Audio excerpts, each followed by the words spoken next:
Andiamo a cucina. Let's get to the kitchen. Let's begin by boiling water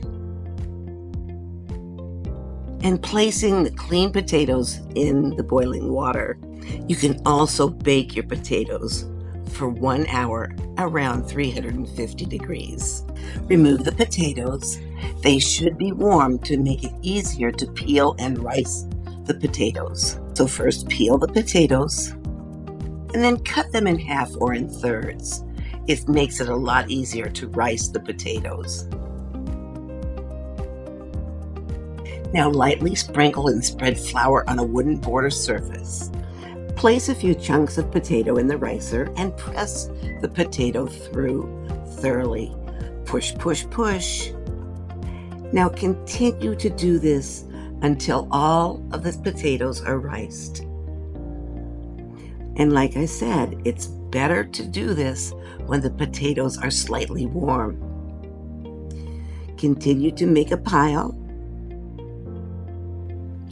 And now take your bench scraper and with a circular pattern, make a mound on the middle of your board. Then take your hands and spread it all around. Sprinkle flour over the potatoes and add a little bit of ground nutmeg. Mix everything together. Taking that bench scraper, it really is a great tool to use for making gnocchi. Finely chop the mixture into tiny pieces, such as breadcrumbs. Then with your hands make a mound and make a well in the middle of this mound. Now add your eggs, and the amount of eggs that you use depends upon how much flour and potato you've used.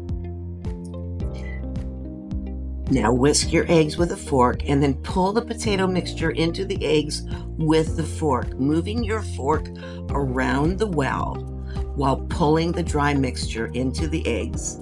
And then you continue to do this until most of the mixture is mixed together. Again, take your fork, pull in the potato flour mixture into the eggs and continue to stir, working in a circular motion. Then take your bench scraper again and continually finish mixing the dough together. Keep your hands a little bit cleaner this way, but they are going to get messy in this step. You take your hands and now you start to mix until a nice dough will form. And it does. You just have to have a minute of patience. And as you can see, it's coming together nicely here. Now gently knead this dough. Don't over knead it. Form this dough into a ball if it's a small amount, or in this case, it's a large log. Just a little bit of kneading, not very much.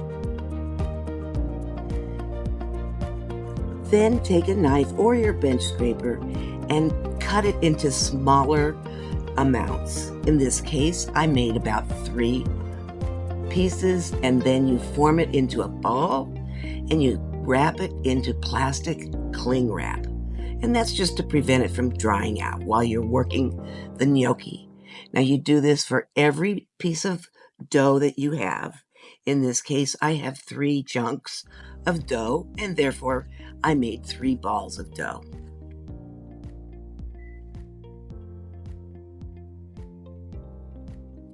Now this is a perfect texture. It's very light and airy, and that's the way it's supposed to look. And when you press it down with your finger like that, you're supposed to have a little bit of a bounce back. It's supposed to be very light.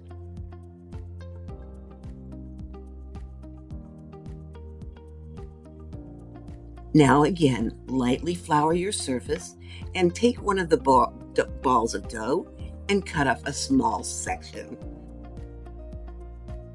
And you're just going to begin to roll each section that you cut off and form a rope. Keep rolling until it's thinner, about a half an inch thick. Keep rolling until it's thinner and thinner. Then you're going to take your bench scraper and you're going to cut that rope of dough into 1/2-inch square pieces. Dust your gnocchi with flour and then place each piece of dough on the gnocchi board. You take your finger and you lightly press it down and roll it down at the same time. Lightly press, roll down, lightly press, roll down. You continue to do this. It takes a little bit of practice, but it's perfecto. And now you boil or fry it and serve it with your favorite sauce. Thank you for watching. I hope that you subscribe. Leave a comment too.